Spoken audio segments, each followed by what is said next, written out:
Well done. Knowledge মাইন্ডের পক্ষ থেকে মাস্টারি অফ এমএস ওয়ার্ড কোর্সে আপনাদের সকলকে স্বাগতম। গত কয়েকদিনে আমরা মাইক্রোসফট অফিস ওয়ার্ডের হোম ট্যাবের কাজ কমপ্লিট করে ফেলেছি। এখন আজ থেকে আমরা মাইক্রোসফট অফিস ওয়ার্ডের ইনসার্ট ট্যাবের কাজ শুরু করব। এখন আমরা গত ভিডিওগুলোতে দেখেছিলাম ক্লিপবোর্ডের কাজ, ফন্টের কাজ, প্যারাগ্রাফের কাজ, স্টাইল এবং এডিটিংয়ের এই সকল কাজগুলো আমরা দেখেছিলাম।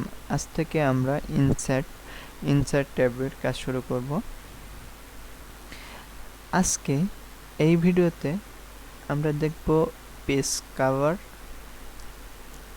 ব্ল্যাঙ্ক পেজ এবং পেজ ব্রেক। এই তিনটার কাজ আজকে আমরা এই ভিডিওতে দেখব। তো কভার পেজ বলতে আগে আমরা বুঝি যে কভার জিনিসটা কি। আমরা যদি কোনো একটা বই কিংবা কোনো একটা খাতা দেখি, তাহলে আমরা তো সবাই দেখেছি বই কিংবা খাতা। তো বইয়ের ফন্ট পেজ বলতে উপরের যে পৃষ্ঠাটা যেটা, ওইটাকে বলে কভার পেজ। মানে এখন যদি আমরা কোনো কভার পেজ ডিজাইন করতে চাই তাহলে সেটা আলাদা বিষয়। আমরা আজকে শুধু দেখব যে কভার পেজে কিভাবে একটা কভার পেজ নিতে হয়। আমরা প্রথমে কভার পেজে ক্লিক করব। ক্লিক করার পর এখানে অনেকগুলো কভার পেজের টেমপ্লেট এখানে অলরেডি তৈরি করা আছে। তো আমরা এখান থেকে যে কোনো একটাকে ক্লিক করলাম। ক্লিক করার পর এখানে দেখতেই পাচ্ছেন যে একটা ডিজাইন অটোমেটিকভাবে তৈরি হয়ে গেছে।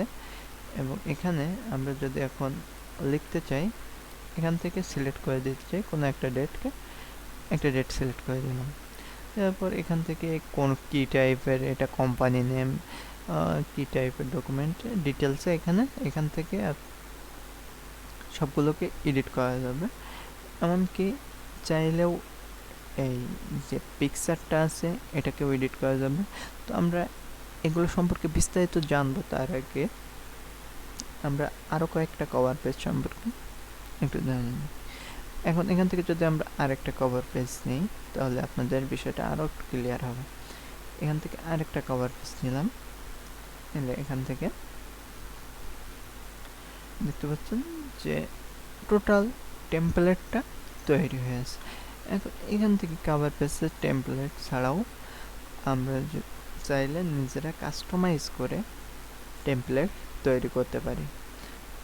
তো আমরা পরবর্তী দিনে অবশ্যই কাস্টমাইজ করে এগুলো দেখব, কারণ মাস্টারি অফ এমএস ওয়ার্ড কোর্স এমনভাবে সাজানো হয়েছে যে পুরো বিষয়গুলোকে পুঙ্খানুপুঙ্খানুভাবে দেখানো হবে এই কোর্সটাতে। তো আমি চেষ্টা করব আমার সর্বোচ্চটুকু দিয়ে দেখানো। এখন এই পেজটাকে আমরা রিমুভ করে দিলাম। কভার পেজটাকে রিমুভ করতে চাইলে এখান থেকে রিমুভ কভার পেজ দিয়ে ক্লিক করলে রিমুভ হয়ে গেল। ওকে, এখন ব্ল্যাঙ্ক পেজ সম্পর্কে আমরা একটু আসি। ব্ল্যাঙ্ক বলতে একেবারে পরিষ্কার একটা সাদা পেজ। এখানে দেখতে পাচ্ছেন এখন কয়টা পেজ আছে। এই ডকুমেন্টটাতে এখন মাত্র 2টা পেজ আছে। এখন যদি আমরা এখানে ব্ল্যাঙ্ক পেজের ওপর ক্লিক করি তাহলে আরও একটা নতুন পেজ তৈরি হয়ে যাবে। এখানে দেখতে পাচ্ছেন 3টা পেজ। যদি আবার ক্লিক করি আবার তৈরি হবে। আমরা যতবার ক্লিক করব ততবার একটা নতুন পেজ তৈরি হয়ে যাবে। তো এটাই হলো ব্ল্যাঙ্ক পেজের কাজ। এখানে আছে 10টা পেজ, আমরা 11টা পেজ, আমরা আছি 10 নম্বর পেজে। ওকে, এখন পেজ ব্রেকটা কি? এখানে আমরা একটা পেজে আছি। এখন এই পেজ থেকে যদি আমরা কিছু লেখাকে লিখি, লেখার পর আমরা চাচ্ছি যে এই পেজটাকে এখান থেকে আমরা আরেকটা পেজে যেতে চাচ্ছি, ব্ল্যাঙ্ক পেজে যেতে চাচ্ছি, তো আমরা এখান থেকে পেজ ব্রেকে ক্লিক করলেও একই কাজ করবে, একটা নতুন পেজ ক্রিয়েট হয়ে যাবে এবং যেখান থেকে আবারও একটা নতুন পেজ তৈরি হয়ে গেল। বিষয়টা হলো পেজ ব্রেক এবং ব্ল্যাঙ্ক পেজের কাজটা কিছুটা সিমিলার, তবে ব্ল্যাঙ্ক পেজ সম্পূর্ণ একটা নতুন পেজ তৈরি করে, পেজ ব্রেকও সম্পূর্ণ একটা নতুন পেজ তৈরি করে। এই ছিল আজকের ভিডিও। কেমন লাগলো ভিডিও জানাতে ভুলবেন না। আর আগামী ভিডিওতে আমরা টেবিলের কাজ দেখব।